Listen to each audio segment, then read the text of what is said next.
جبکہ ماسٹر اور sleeve girl کا جو رشتہ ہوتا ہے یہ میاں بیوی والا نہیں ہوتا. سلیو گرلز کی یا باندیوں کی وہ رسپانسبلٹیز نہیں ہے کہ جو کہ بیوی کی ہے. باندی بنی ہے سزا کے طور پر. وہ اس بات پر راضی تھی کہ آپ کو قتل کر دیا جائے. وہ اس بات پر راضی تھی کہ اسلامی حکومت کو تحقیق کر دیا جائے. وہ اس بات پر راضی تھی کہ مسلمان بچوں کو زندہ جلا دیا جائے اور ان کی بچیوں کو زندہ ان کا ریپ کیا جائے. وہ اس بات پہ راضی تھی اور اسی لیے میدان جنگ سے اس کو پکڑ کر لے کر آئے اور اس کو باندی بنایا گیا. تو یہ اس کی سزا ہے. اور سزا کے طور پر اسلام نے یہ اجازت دی ہے کہ اگر وہ ماسٹر کو مل جائے, جس آقا کو مل جائے, تو آقا کو یہ حق ہے کہ وہ اس باندی کے ساتھ انٹرکورس کرے. اے کے بھائی جی السلام علیکم ورحمۃ اللہ وبرکاتہ. وعلیکم السلام. جی مفتی صاحب, اس سے پہلے بہت 2-3 ہفتے ٹرائی کیا, اگر جوائن نہیں کر پا رہا تھا میں, تو یہ تھوڑا ایک سے زیادہ سوال ہے میرے. پہلا تو کریں. جی یہ کیا نام ہے اس کا, قرآن نے تو صاف کہا کہ نا پولیتھیس سے نا وہ شادی نکاح نہیں کیا جا سکتا ہے. تو کیا سلیب سے انٹر کورس کی اجازت دے دی, کیونکہ جو عربی لغت ہے نا اس میں جو ہے نا نکاح کا مطلب انٹر کورس بھی آتا ہے, تو کیا قرآن منع کر رہا ہے انٹر کورس کرنے پولیتھیس سے؟ کیونکہ میں ایک بیان میں سنا تھا وہ منع یعنی ہے آپ یہ کہہ رہے پولیتھیس ہیں سے. کہ اگر باندی مشرکہ ہے تو اس سے انٹر کورس نہیں کیا جا سکتا, یہ آپ کہہ رہے ہیں؟ جی جی جی, کیونکہ قرآن کہہ رہا ہے نہیں نکاح نہیں کر سکتے. نکاح کا نہیں, مطلب وہ ہوتا ہے نا, نکاح کا آپ نے مطلب جو انٹر سنا کورس نہیں ہوتا وہ ہے. غلط سنا. اور اس کی وجہ یہ ہے کہ شادی اور تھوڑا سا آپ کی طرف سے شور بہت آ رہا ہے, ذرا اپنے کو میوٹ رکھیں 1 منٹ. ہاں, لیکن شادی کا جو مقصد ہوتا ہے وہ یہ ہے کہ شادی ایک ایسا بندھن ہے کہ جس میں میاں بیوی دونوں کی ایک طرح کی رسپانسبلٹیز ایسی ہیں کہ کچھ کام عورتوں کے ہیں اور کچھ کام مردوں کے ہیں. لیکن ایسا نہیں ہے کہ مرد کو جو ہے وہ سپیریئر بنا دیا گیا, یعنی اس کو لیڈر تو بنایا گیا ہے اس میرج کے انسٹیٹیوشن کا, لیکن اس کو سپیریورٹی کمپلیکس کا احساس نہیں ہونے دیا, سپیریئر نہیں بنایا گیا اس کو. بلکہ ذمہ داریاں الگ الگ ہونے کے باوجود یہ دونوں سائیکل کے ایک پہیے, گاڑی کے 2 پہیے, اس طریقے سے آپ اس کی مثال دی جا سکتی ہے. جبکہ ماسٹر اور سلیو گرل کا جو رشتہ ہوتا ہے یہ میاں بیوی والا نہیں ہوتا. سلیو گرلز کی یا باندیوں کی وہ رسپانسبلٹیز نہیں ہے کہ جو کہ بیوی کی ہے. باندی بنی ہے سزا کے طور پر. وہ اس بات پر راضی تھی کہ آپ کو قتل کر دیا جائے. وہ اس بات پر راضی تھی کہ اسلامی حکومت کو تحقیق کر دیا جائے. وہ اس بات پر راضی تھی کہ مسلمان بچوں کو زندہ جلا دیا جائے اور ان کی بچیوں کو زندہ ان کا ریپ کیا جائے. وہ اس بات پہ راضی تھی اور اسی لیے میدان جنگ سے اس کو پکڑ کر لے کر آئے اور اس کو باندی بنایا گیا. تو یہ اس کی سزا ہے.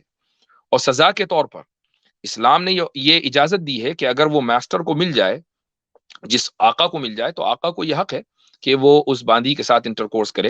ایسے لوگ کہ جو یہ بات کرتے ہیں کہ نہیں وہ چونکہ مشرک ہے لہٰذا اس کے ساتھ انٹرکورس نہیں کیا جا سکتا, یہ لوگ دراصل اپولوجیٹک طبقے سے آتے ہیں. کیا اگر میں غلط ہو سکتا ہے, میں غلط ہوں, مجھے correct me if I am wrong, کیا یہ بات آپ نے غامدی صاحب سے سنی ہے؟ جی یہ تو میں مفتی طارق مسعود سے سنا تھا کہ پولیٹیز سے مطلب انٹر کورس جائز نہیں, کیونکہ یہ عربی نہیں, لغت میں آتا ہے پالیٹیز کہ سے نا انٹرکورس نکاح کا جائز مطلب نہیں ہے, انٹر یعنی کورس ہوتا شادی ہے. جائز نہیں ہے. شادی جائز نہیں ہے.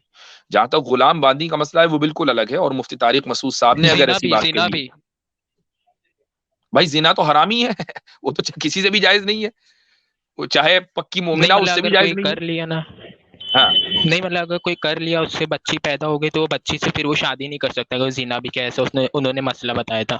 وہ ایک الگ مسئلہ ہے, وہ ایک الگ مسئلہ ہے. آپ جو بات کر رہے ہیں وہ دوسری کر رہے ہیں. ایک زنا کسی عورت سے کیا, اس سے بچی پیدا ہو گئی, اب اس بچی سے اگر ایک آدمی نکاح کرنا چاہ رہا ہے وہ نہیں کر سکتا. ہاں, جس سے زنا کیا ہے اس سے نکاح کرنا چاہ رہا ہے کر سکتا ہے, بشرطے کہ وہ کتابیہ ہو یا وہ مؤمنہ ہو. ٹھیک ہے, تب وہ الگ, بالکل الگ مسئلہ ہو گیا. آپ بات کر رہے ہیں سلیوری کی, کہ ایک سلیو گرل مشرکہ ہے, کیا اس سے اس کا مسلمان آقا انٹرکورس کر سکتا ہے یا نہیں کر سکتا؟ بالکل کر سکتا ہے. اگر مفتی طارق مسعود صاحب نے یہ مسئلہ بیان کیا ہے تو میں سمجھتا ہوں کہ ان کو نظر ثانی کرنی چاہیے, لیکن میرے علم میں نہیں ہے اور میں نہیں سمجھتا کہ وہ یہ مسئلہ بیان کر سکتے ہیں. جی ٹھیک ہے, مطلب اختلافی مسئلہ نہیں ہے نا, اختلافی مسئلہ نہیں ہے یہ. اگلا سوال کریں. جی آپ تو کے پھر پاس مجھے یہ یقین ہے کہ کوئی باندھی آنے والی ہے نہیں, تو سوال وہ کریں جی نا کہ بالکل, جس کا میرے کوئی کو کوئی فائدہ ہو. ٹینشن نہیں ہے ہاں, اس کا, وہ تو جب ملحد ہی ٹینشن ہی کرتے نہیں ہے تو رہتے ہیں, آگے میں کی بھی. بات کریں.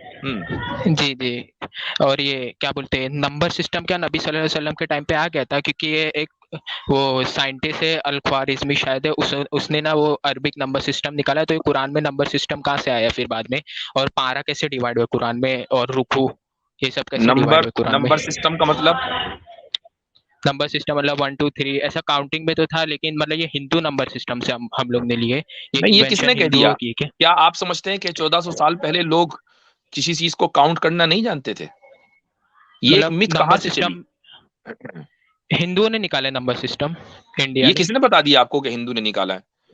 جی انہوں وہ نے طارق فتح بول رہا تھا، طارق تو فتح، اور بھی ارے میرے یار، ہندو لوگ ہیں، وہ لوگ بھی بولتے رہتے میرے کو، تانا دیتے، بولتے ہم لوگ نے وہ بھی نمبرز گیا نکالے تم لوگ کیا جہنم کرو۔ میں، اور اس کے ساتھ اس کی ساری تھیوریز جہنم میں گئی۔ اب ایسے آدمی کو کیا کوٹ بالکل کر رہے ہیں آپ؟ یہ کس نے کہہ دیا کہ بالکل ہندوؤں نے نمبر نکالے تھے؟ ہندوؤں کے بارے میں انڈین سویلائزیشن کے تعلق سے یہ بات کہی جاتی ہے، اور اس کا تعلق ہندوؤں سے نہیں ہے، ہندو تو ہم نے بنائے ہیں۔ جب ہم انڈیا میں آئے تھے تو ہم نے ان لوگوں کو ہندو کہنا شروع کیا، یہ تو نام بھی ان کو ہم نے دیا ہے بھائی۔ ہندو انڈین سویلائزیشن میں پہلے ظاہر سی بات ہے کہ ہر سویلائزیشن کا ایک اپنا ایک پیک دور ہوتا ہے، تو جس دور میں اس سویلائزیشن کا پیک دور تھا اس کے بارے میں کہا جاتا ہے کہ انہوں نے دنیا کو زیرو کا ہندسہ دیا ہے، زیرو کا نمبر دیا ہے، لیکن 1 2 3 4 یعنی دنیا کاؤنٹنگ ہی نہیں جانتی تھی۔ یہ کتنی بڑی حماقت ہے! تو نہیں کاؤنٹنگ سب کو پتا کاؤنٹنگ تھی۔ جانتی رک تھی جائیے، اب مجھے لیکن بات کرنے دیجیے، ہولڈ آن۔ اب آپ نے بات کی رکوع کی اور قرآن کے پاروں کی، قرآن کریم کو 30 اجزاء میں تقسیم کیا گیا، رکوع میں تقسیم کیا گیا، یہ سب بات کی چیزیں ہیں، یہ حافظوں کی آسانی کے لیے ایسا کیا گیا۔ رسول اکرم صلی اللہ علیہ وسلم کے دور میں جو تقسیم ہوئی تھی وہ صورتوں کی تقسیم ہوئی تھی، وہ پاروں کی تقسیم نہیں ہوئی تھی، رکوعوں کی تقسیم نہیں ہوئی تھی۔ بعد میں تابعین، تبع تابعین، کسی دور میں آ کر اس کو اس طریقے سے تقسیم کیا گیا، اور امت نے اس کو قبول کر لیا چونکہ اس میں سہولت تھی۔ قرآن تو نہیں بدلا نا، صرف اس کی یعنی یہ کہا کہ بھئی یہاں سے یہاں تک کے، اس کے بعد صرف یہی کلاسیفیکیشن نہیں ہوا، اور بھی کلاسیفیکیشن ہوئے۔ مثال کے طور پر قرآن کو منزلوں میں تقسیم کیا گیا، 7 منزلوں میں پورا قرآن ہے۔